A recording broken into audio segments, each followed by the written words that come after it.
ஏன் அப்படின்னா அது நம்மளால் சாதாரணமாக ஜெயிக்கக்கூடிய யுத்தமே கிடையாது. அது யுத்தம் கர்த்தருடையது. எதை நாம் ஏதோ பண்ணோம் செய்கிறோம் இல்லை, அது கர்த்தருடைய காரியம். அது அவர் தான் செய்ய முடியும். நாம் செய்யக்கூடிய காரியம் அது அல்ல. இப்போ அவர் நமக்கு இவ்வளவு பெரிதான ஒரு ரட்சிப்பை குறித்து அவர் நமக்கு கற்றுக் கொடுக்கிறார்.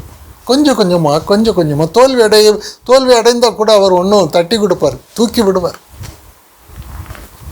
சில சம்பவங்கள் சூழ்நிலைகள்லாம் ரொம்ப கடினமாக இருக்கும், ரொம்ப கடினமாக இருக்கும். நம்ம பார்க்கலாம். சங்கீதம் 103 9வது வசனம். அவர் எப்பொழுதும் கடிந்து கொள்ளார், என்றைக்கும் கோபம் கொள்ளார். அவர் நம்முடைய பாவங்களுக்கு தக்கதாக நமக்கு செய்யாமலும் நம்முடைய அக்கிரமங்களுக்கு தக்கதாக நமக்கு சரி கட்டாமலும் இருக்கிறார். பாருங்க, அவர் எப்பொழுதும் கடிந்து கொள்ளார், என்றைக்கும் கோபம் கொண்டிரார்.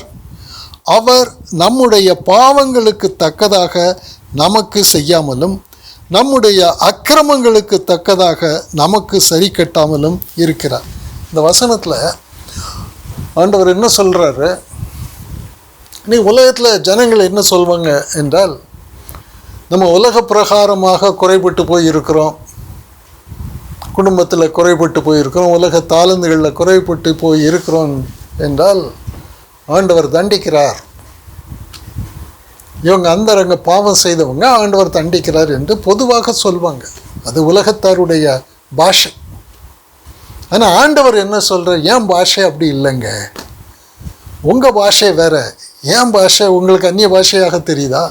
உங்கள் சுய பாஷையாக தெரியுதா? இப்போ ஆண்டவர் என்ன சொல்கிறாரு?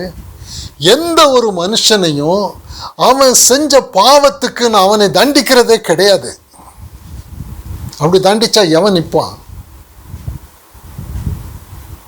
சிலர் அந்த காலத்தில் சில கொடிய சம்பவங்களை பண்ணியிருப்பாங்க, அப்படியே அது மனசுக்குள்ளே ஊறி போயிருக்கும். இன்றைக்கி அவங்களால மனம் திரும்ப முடியாமல் இருப்பாங்க. குடும்பங்களுக்குள்ளே சில காரியங்கள் சம்பவங்கள் நடந்திருக்கும், அதை அப்படியே மறைச்சே வச்சுருப்பாங்க. மறைக்கப்பட்ட பாவங்களாக இருக்கும். எந்த சம்பவம் வந்தாலும் அதனால வந்துட்டுதோ, இந்த வியாதி அதனால் வந்ததோ, இந்த பொல்லாப்பு அதனால் வந்ததோ, இதனால் வந்ததோ, நம்ம பாவத்துக்கு ஆண்டவர் தண்டனை கொடுக்குறாரோ? இல்லை. பாவத்துக்கு ஆண்டவர் தண்டனை கொடுத்த எவன் யார் தப்பிக்க முடியும்? ஆண்டவர் என்ன சொல்றாரு? உன் வாழ்க்கையில் நடக்கிற அநேக சம்பவங்கள் உன் விசுவாசத்துக்கு பரீட்சையாக தான் நான் கொடுக்கிறேனே தவிர உன் பாவத்துக்கு தண்டனையாக நான் கொடுக்கவில்லை. இந்த இடத்துல நம்ம தெளிவாக இருக்கணும், தெளிந்த புத்தியோடு இருக்கணும். யாரையுமே தேவன் தண்டித்து அழிக்கிறவர் அல்ல. நம்முடைய வாழ்க்கையில் வருகிற பரீட்சைகள் பல விதமாக இருக்கும். மனுஷனாக இருக்கிற நாம் என்ன சொல்லுவோம்? அநேக உபத்திரவங்கள், பாடுகள், போராட்டங்கள் அப்படி சொல்லுவாங்க. ஆனால் ஆண்டவர் என்ன சொல்கிறாரு? உன் விசுவாசத்துக்கு பரீட்சை தான் நான் வைக்கிறேனே தவிர உன்னை என்னுடைய பரிசுத்தத்தில் பங்கடையும்படியாக ஒரு அழிவுள்ள மனுஷ சாயல் இருந்து அழிவில்லாத என்னுடைய ஒரு உன்னத சிங்காசன வாழ்க்கைக்கு உன்னை கொண்டு வருகிறதற்காக உன் விசுவாசத்தை நான் பரீட்சித்து கொண்டே இருக்கிறேன். நான் செய்கிறது வேற காரியம். நான் உன்னை தண்டிப்பேன். நான் தண்டிச்சா உன்னால் என்ன பண்ண முடியும்? அவர் தண்டிப்பாரா? அவர் தண்டிக்கிறதுக்கு அவர் என்ன மனுஷனா? மனுஷன் ஒருத்தன் தண்டிப்பான். அவர் என்ன சொல்றாரு? அவர் எப்பொழுதும் கடிந்து கொள்ளார், என்றைக்கும் கோபம் கொண்டிரார். அவர் நம்முடைய பாவங்களுக்கு தக்கதாக நமக்கு செய்யாமலும் நம்முடைய அக்கிரமங்களுக்கு தக்கதாக நமக்கு சரி கட்டாமலும் இருக்கிறார். என் பரிசுத்தத்தில் நீ பங்கடையணும்ப்பா, அவ்வளோதான்ப்பா. இப்போ சுபாவம் எப்படி இருக்குது? எந்த நேரத்திலும் உலகத்தில் ஒரு இடத்துல இச்சையில் விழுவாய், ஒரு இடத்துல பயத்தில் விழுவாய், சோகம், நிர்பந்தம் இருக்கும். இதிலெல்லாம் விழாமல் கல் மாதிரி நான் எப்படி இருக்கிறேன்? மரணமே உன் கூரை எங்கே, பாதாளமே உன் ஜெயம் எங்கேன்னு பவுல் அப்போஸ்தலன் சொல்கிறார். ஆண்டவர் என்ன சொல்கிறார்? மரணத்திற்கும் பாதாளத்துக்கும் உரிய திறவுகோல்களை உடையவராக இருக்கு. அதெல்லாம் என்கிட்ட முட்டி மோதி பார்த்து எல்லாம் தோற்று போச்சுது. பாதாளத்தின் வாசல்கள் மேற்கொள்ளாதபடிக்கு உன்னை கட்டுவேன்னு சொல்கிறாரு. அதான் ஆண்டவர் பண்ணிகிட்டு இருக்கிறார். அவர் நம்மை தண்டிக்கிறவர் அல்ல, அவர் நம்மை உருவாக்குகிறவர். விசுவாசத்தின் பரீட்சையின் பட்டியலில் தான் கொண்டு வரணும். நமக்கு ஒரு விசுவாசம், நான் இல்லை, கிறிஸ்து எனக்குள்ளே இருக்கிறேன், நான் உயிர்ப்பிக்கப்பட்டவன், ரட்சிக்கப்பட்டவன். ரட்சிக்கப்பட்டவன் என்றால் மனுஷத்துவம் இல்லை என்னிடத்துல, முழுவதும் தெய்வத்துவம் என்று விசுவாசிக்கிறோம். நிருபங்கள் எல்லாம் சொல்லப்பட்டிருக்கோம். அதான் நான் அல்ல, கிறிஸ்து எனக்குள்ளே பிழைத்திருக்கிறார். இந்த சத்தியத்தை நம்புகிறவர்களுக்கு நிறைய வரும். அந்த எதுவுமே நாம் செய்த பாவத்துக்குரிய தண்டனை கிடையாது. அப்படி ஆண்டவர் செய்ய மாட்டார். அது தவறான உபதேசம். நாம் ரட்சிக்கப்பட்டிருக்கிறோம். ரட்சிக்கப்படாமல் இருக்கிறவங்க ரட்சிக்கப்படணும். ரட்சிக்கப்படுகிறதுக்கு தான் ஆண்டவர் அப்படியே நெருக்குவார். அவனை கெடுக்கிறதுக்கு இல்லை. நீ கதவை பூட்டிட்டு உட்காந்துக்கிட்டு இருக்க, நான் கதவை தட்டுறேன். நீ உன்னை பரிசுத்தவான் நினைக்கிற, நீ பரிசுத்தவான் கிடையாது. நீ பெரிய கிரியைகளில் நீ பெருகி போய் பெரிய ஒரு சபையில் இருக்கிறேன்னு சொல்லி நீ உனக்கு ஒரு போர்வையை போர்த்தி கொண்டு இருக்கிற நீதி பரிசுத்தத்தில் இருக்கிற இல்லை. உன் இருதயம் என்னங்கிறது எனக்கு தெரியும். உன் சபையின் நீதி பரிசுத்தம் என்னங்கிறது எனக்கு தெரியும். வெளிப்படுத்தின விசேஷம் 3வது அதிகாரம் 17 22 முடிய லவோதிக்கேயா சபைக்கு ஆண்டவர் சொல்கிறல்ல, நீ நிர்பந்தம் உள்ளவனும் நிர்பாக்கியம் உள்ளவனும் தரித்திரனும் குருடனுமாய் இருப்பதை அறியாமல் நான் ஐஸ்வர்யவான் என்றும் திரவிய சம்பன்னன் என்றும் கூறுகிறபடியால். பாருங்க எப்படி இருக்கு பாருங்க. ஒன்றுமே கிடையாது, ஓட்டாண்டி. அந்த சபையே ஒரு பெரிய முட்டை, கூமுட்டை, கோழி முட்டை. அதுக்குள்ளே எல்லாம் துர்நாற்றம், வெளியே எல்லாம் அலங்காரம். லவோதிக்கேயா சபை 2000 வருஷத்துக்கு முன்னாடி பெரிய சபை அப்படித்தான் இருந்திருக்கு, அப்படித்தான் இருக்கும். நாமும் அப்படித்தான் இருக்கிறதை விரும்புவோம். புறம்பே ஒரு சாயலை காட்டுவோன்னு, உள்ளே தேவ பலன் இருக்காது, வல்லமை இருக்காது. புறம்பே காட்டிட்டு அப்படியே போய்கிட்டே இருப்போம். அந்த இடத்துல தான் நாம் முக்கியத்துவம் கொடுக்கணும். ஆண்டவர் எப்படி போகிறார்? கதவை தட்டுறாரு. கதவை பூட்டி வச்சுக்கிட்டு இருக்கேப்போ ஒரு பரிசுத்தம் இருக்கேன், நான் இல்லையே. உன் சபையில் நான் இல்லையே, உனக்குள் நான் இல்லையே. அப்போ கிறிஸ்து இல்லாமலே ஒரு பெரிய ஒரு பரிசுத்தம் இருக்கும், அது பரீட்சைக்கு நிற்குமா? உன் நிர்வாணம் எந்த நேரமும் வெளிப்படும் என்று ஆண்டவர் சொல்கிறார். வெளிக்கு வராத மறைபொருள் இல்லை, அறியப்படாத ரகசியம் இல்லை. உன்னை ஓட விட்டு உன் ஓட்டத்தில் நான் காண்பிப்பேன். ஞானி பைத்தியமாவான். நீ உன்னை ஞானின்னு நினைக்கிறியா? பலவான் தோற்று போவான். எல்லாம் இருக்கு, வசனங்கள் எக்கச்சக்கமாக இருக்கு. இப்போ ஆண்டவர் என்ன பண்ணுறா? நீ ஒன்றும் இல்லாமல் ஒரு பெரிய பரிசுத்தம் பக்தி சபை பக்தின்னு உட்கார்ந்துட்டு இருக்க.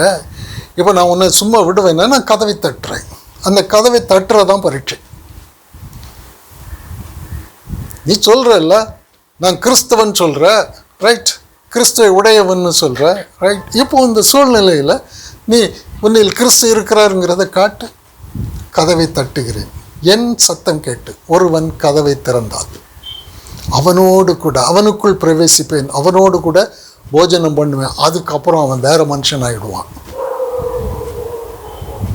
அதற்கப்புறம் பார்ப்பான், இவ்வளவு கேவலமான ஒரு வாழ்க்கையில் நான் இருந்தேன்னா, இவ்வளவு தோல்வி அடைகிற ஒன்றும் இல்லாத ஒரு நிர்பந்தமான நிலையில் இருக்கிறதை கூட நான் உணராமல் பெரிய பக்திவான் பரிசுத்தன் என்று என்னை நான் வஞ்சித்து கொண்டிருந்தேன். எவ்வளோ கேவலமான வாழ்க்கை. ஆண்டவர் கதவை தட்டி உள்ளே வந்ததுக்கப்புறம், அவர் உள்ளே அவர் நித்திய ஜீவனாக நமக்குள்ளே வந்ததுக்கப்புறம், சிங்காசனம் உனக்கு.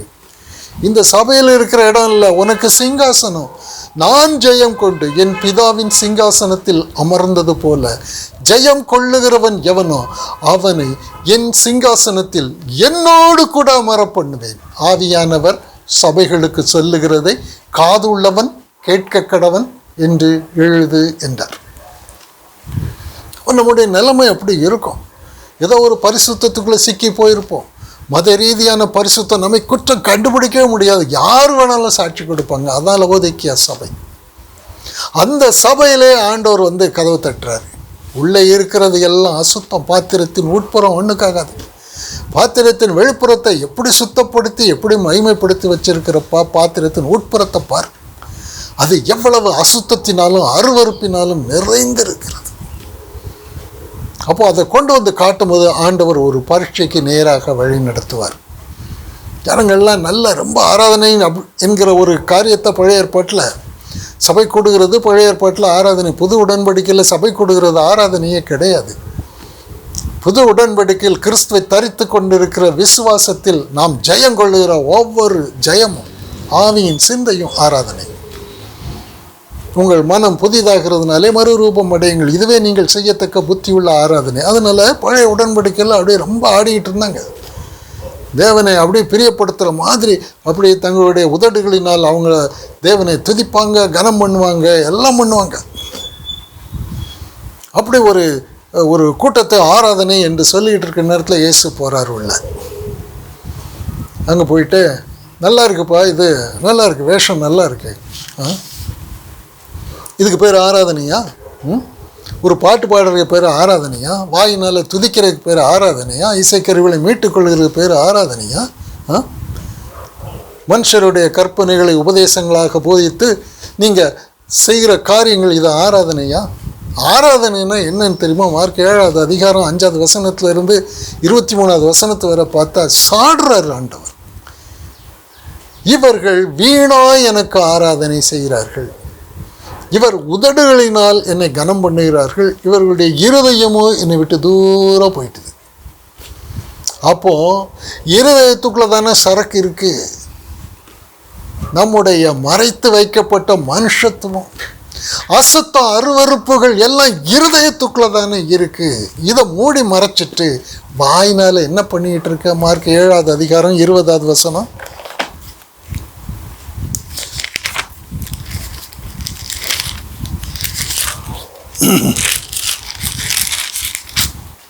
மார்க் 7:20.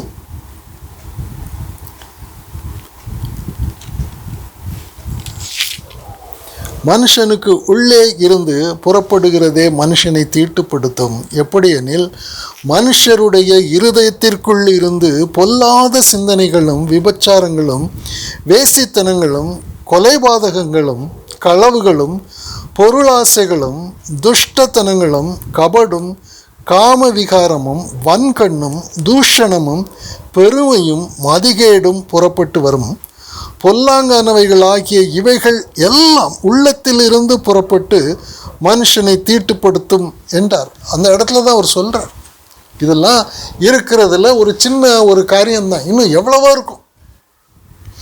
இவ்வளவு அருவருப்பையும் இருதயத்துக்குள்ள மறைச்சி வச்சுக்கிட்டு இன்னும் பயம் இருக்கும், திகில் இருக்கும், இச்சைகள், பலவிதமான இச்சைகள் இருக்கும், பலவிதமான காரியங்கள் உள்ள மறைஞ்சு இருக்கும், மனுஷத்துவம் உள்ளே இருக்கும். இதை உள்ளத்தையும் உள்ள பாதுகாப்பாக உள்ளே வச்சுட்டு இதை பாதுகாக்கிறதுக்கு புறம்பே மாம்சத்தில் ஒரு ஆராதனை. அவன் பரீட்சைக்கு நிற்பானா? ஆண்டவர் எதுக்கு வர? உன் இருதயத்துக்குள்ளே இருக்கிற இந்த அருவறுப்புகளை வெளியே கொண்டு வர்றதுக்கு தான் நான் பரீட்சை வைக்கிறேன் உனக்கு. அந்த பரீட்சையில் உனக்கு இருக்கக்கூடிய விசுவாசத்தை கொண்டு இவைகளை நீ எதிர்த்து நிற்க முடியும், இவைகளெல்லாம் களைய முடியும். எல்லாம் உள்ளே இருக்கவே இருக்கும், எல்லாருக்கும் இருக்கும், இருக்கிறது குற்றம் அல்ல.